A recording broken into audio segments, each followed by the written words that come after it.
سبونج بوب اخترع برجر ملون، بس مستر سلطع وشفيق استهونوا باختراعه وتريقوا عليه بميلك شيك جليتر وبطاطس فيونكات. عشان يثبت ان فكرته تسوى، سبونج بوب قرر يسيب الشغل ويفتح مطعمه الخاص، ومشي وهو متقفل.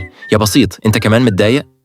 مالك في ايه؟ مش عارف اشوف اورتي. طب ايه مشكلتك؟ جات لي فكرة حلوة ومحدش مصدقني. وبنطلون بسيط اللي بيتنفخ ما كانش واخد اي اهتمام برضه. هما الاتنين قرروا يفتحوا نصبة برجر ملون مع بعض، بس مفيش ولا زبون ظهر.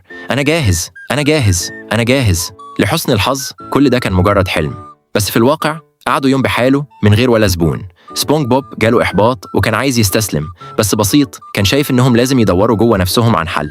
أنا قلقان بس هجازف عشانك، معلش بنطلون غبي منفوخ على الفاضي.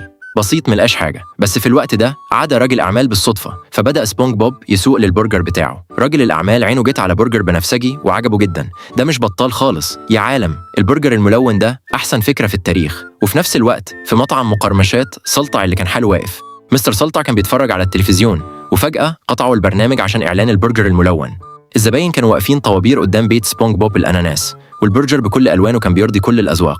سيد سبونج بوب، تفسر بإيه النجاح ده؟ مش عارف.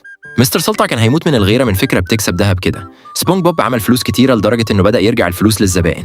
أنا هقف في الطابور تاني. مستر سلطع ما كانش مصدق وراح يشوف بنفسه، ولقى الطابور وصل لحد مطعمه. مين رقم 46853؟ سبونج بوب شاف مستر سلطع وكان خلاص أثبت نجاحه الساحق. فعلا يا ابني عامل شغل عالي، أظن نسيت مقرمشات سلطع تماما. بس سبونج بوب كان وحشه الشغل هناك وشفيق كمان. مستر سلطع جت في دماغه فكرة عبقرية، عمل مقايضة وبدل المطعم بنصبة البرجر الملون. أهو ده مفتاح مقرمشات سلطع بقى ملكك، شكرا ليك. سبونج بوب كان طاير من الفرحة، فمستر سلطع خلى الزباين تشيله وترجعه لمكانه وهو في قمة سعادته. وفي نفس الوقت مستر سلطع بدأ يبيع البرجر الملون. مين عليه الدور؟ بس تاني يوم الزباين جم كتير برضه، بس المرة دي عشان يطالبوا بفلوسهم. البرجر اللي باعه مستر سلطع كان فيه ألوان طعام زيادة عن اللزوم، فجسم كل واحد اتملى بقع بألوان مختلفة، ولدرجة إن زباين لسانهم بقى بينور في الضلمة بألوان فوسفورية.